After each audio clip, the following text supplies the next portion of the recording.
जिसको नहीं मिलता उसको अन्याय लगता है। एक एक वार्ड में जब 4-4, 5-5 निष्ठावान लोग हो तो उसमें से एक कोई चुन सकते हैं। तो 4 निष्ठावानों को, अब इनकी निष्ठा की कंपटीशन हम कैसी करें? वो तो नहीं कर सकते ना।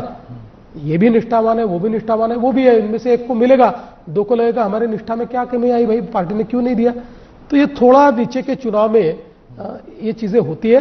पर मुझे ऐसा लगता है कि कुल मिलाकर आप देखिए, जिस प्रकार से लोगों को लगता था कि बड़े पैमाने पर बागी खड़े होंगे, सारे बागियों ने पीछे ले लिया। कई लोग तो आप मतलब दूसरे पार्टी से इनकमिंग आपके पास इतना आया है इस बार, आप उसको कैसे संभालते हैं? क्योंकि जब इनकमिंग आती है तो अपने लोग भी थोड़ा सा आप इसका प्रतिशत लगाएंगे तो मैं ऐसा मानता हूं कि 90 to 95% ये हमारी पार्टी में काम करने वाले लोग हैं।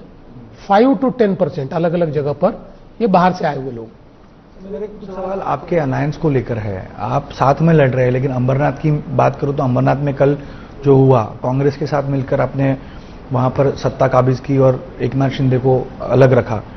इसी तरह एमआईएम के साथ में आपने मदद लेकर अकोला अक्कोट में अलायंस करके किया है। मैं बहुत साफ शब्दों में कहता हूं, कांग्रेस और एमआईएम के साथ कोई अलायंस नहीं चलेगा। ये अलायंस तोड़ना होगा। अगर लोकल लेवल पर किसी ने ये बात की है तो ये गलत है, अनुशासनहीनता है, इसके ऊपर कार्रवाई होगी। बहुत बड़ी बात कह रहे हैं। बिल्कुल कार्रवाई होगी, नहीं चलेगा। तो ये लोकल लेवल पे हुआ है तो इस बारे में आपने आदेश दिए हैं अभी? देखिए, बिल्कुल 100% मैंने आदेश दिए, हम इस पर कार्रवाई करेंगे। सर, एक मेरा सवाल है परिवारवाद को लेकर।